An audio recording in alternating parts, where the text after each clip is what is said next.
ایک بات کیجیے آپ پر، کوئی کپڑا جو خراب ہو، میلا ہو، تو اس کو پانی میں ڈال دیجیے، اور پانی میں صابن بھی ڈال دیجیے، پاؤڈر بھی ڈال دیجیے۔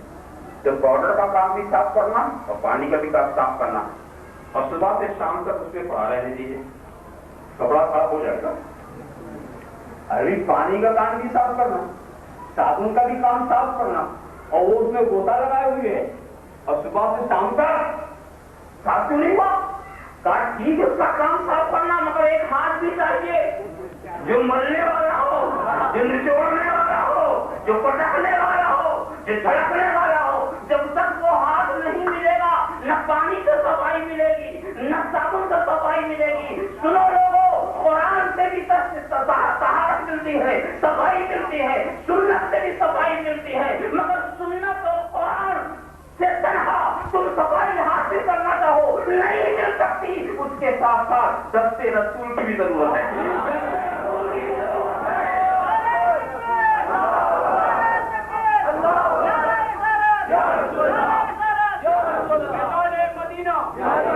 اس کے لیے نسبت رسول کی بھی ضرورت ہے، اسی لیے رسول کو چھوڑ کر کے قرآن لے کے پھرنے والے پھر رہے ہیں، دل صاف نہیں ہو رہا ہے۔ رسول کو چھوڑ کر کس کی حدیث کی کتابیں لے کے پھر رہے ہیں، دل صاف نہیں ہو رہا ہے۔ قرآن اور حدیث کا کام تو دل کا تغذیہ کرنا ہے، پانی اور صابن سے تو صفائی ہوتی ہی ہے، مگر ایک ہاتھ چاہیے جو ہاتھ جوڑنے والا ہو، جو ہاتھ کثافتوں کو باہر کر دینے والا ہو۔ اسی ہاتھ کا نام دست رسول ہے، وہ دست رسول ہے، وہی نسبت رسول ہے۔ تو باقی دوستو، وہ جس طرح کو چاہتے ہیں صفائی کر دیتے ہیں، اور صفائی کرنے میں اللہ کے رسول کو کچھ محنت نہیں کرنی پڑتی۔ صاف کرنے کے لیے کوئی ٹیبلٹ کھلانا ہو، کوئی کیپسول کھلا دے، کوئی سیرپ پلا دے، نظر ڈال دیا صاف ہو گیا، ہاتھ رکھ دیا صاف ہو گیا، ایک جملہ ارشاد فرما دیا صاف ہو گیا۔ کیا آپ نے دیکھا نہیں؟ عمر سوئے نبی گئے اور نظر سوئے عمر گئی، بڑی نگاہ مصطفیٰ کو زندگی سنور گئی۔ تو وہ تو صاف اس طرح سے کرتے بھائی تو یہ میرا رسول ہے۔ دوستو، بغیر اس نسبت رسول سے طہارت و تزکیہ نہیں مل سکتا، اور کامیابی یہی ہے کہ ہم وابستہ رہیں گنبد خضرا سے۔ کامیابی اسی میں ہے کہ ہم اسی سائے میں رہیں۔ ہم اگر بھوکے ہوں گے جب بھی کامیاب ہیں، ہم کھا رہے ہوں گے جب بھی کامیاب ہیں۔ دیکھو دوستو، اسلام نے کامیابی کا وہ نسخہ دیا کہ علی مرتضیٰ اپنی درویشی میں کامیاب، عثمان غنی اپنی سونگری میں کامیاب۔ کامیابی ہر سبھی کو حاصل ہے، اس لیے کہ دل کو سکون ہے، دل کو راحت ہے۔ رب تبارک و تعالیٰ اپنے محبوب کی نسبت کو مضبوط کر دے، ہم کو اپنے محبوب کے سائے کرم میں رکھے، گنبد خضرا کے انوار و برکات میں ہم کو شریک رکھے۔ وآخر دعوانا ان الحمد للہ رب العالمین۔